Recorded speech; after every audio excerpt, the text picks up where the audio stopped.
Trading में हजारों guide करने वाले लोग हैं, आपके ख्याल में किसको फॉलो करना चाहिए? यही सवाल है। जो भी गाइड करने वाला है उससे साथ बैठो, यूट्यूबर है यूट्यूब से सुनना तब है, पहले उससे बोलो कि आपको नफा में है या नुकसान में।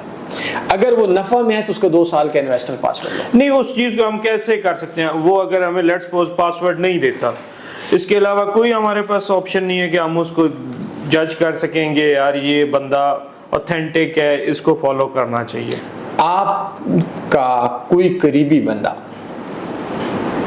उसके दिल का ऑपरेशन है, भाई है, खुद है, मैं हूं, आपको डॉक्टर नहीं बताता कि वो बोलते जी मैं स्पेशलिस्ट हूँ, आप बोलेंगे भाई आपने कहाँ से, कितना एक्सपीरियंस है, किस को, वो बोलता है मैं कुछ भी नहीं बताता, इलाज करवाएंगे क्या? आप मुझे बताएं। नहीं। क्यों?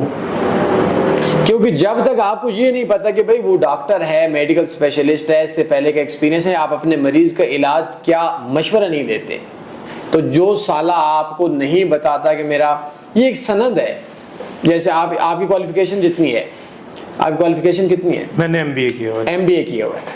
मैंने आपसे पूछा, आपने मुझसे क्यों नहीं छुपाया? आप मुझे बोलते कि मैं नहीं बताता, क्यों? कोई गाली नहीं दी, जायज बात बोली भैया, आपने बड़े फखर से बोला मैंने एमबीए किया है। मुझसे पूछे, मैं आपको बताता हूँ, मैंने एक अकाउंट के अंदर 4 साल 2 माह में $55,000 अल्हम्दुलिल्लाह प्रॉफिट कमाए, ये लो इन्वेस्टर पास। बल्कि फॉरेक्स मोबाइल ट्रेडिंग कोर्स के पार्ट 5 के अंदर सारा कुछ शो करवाया गया है। अच्छा, आपने अपनी सारी जो प्रॉफिट है एक अकाउंट की, जिसके अंदर वो इस वजह से दिए ताकि स्कैम, बंदे को पता चले कि स्कैमर है या नहीं। अगर वो नहीं देता, उसको बोलो साले दफा हो जाओ, उससे बात नहीं करवानी। इसी तरीके से जैसे आप अपने करीबी बंदे का अगर डॉक्टर अपना बताता नहीं है तो आप इलाज नहीं करवाते।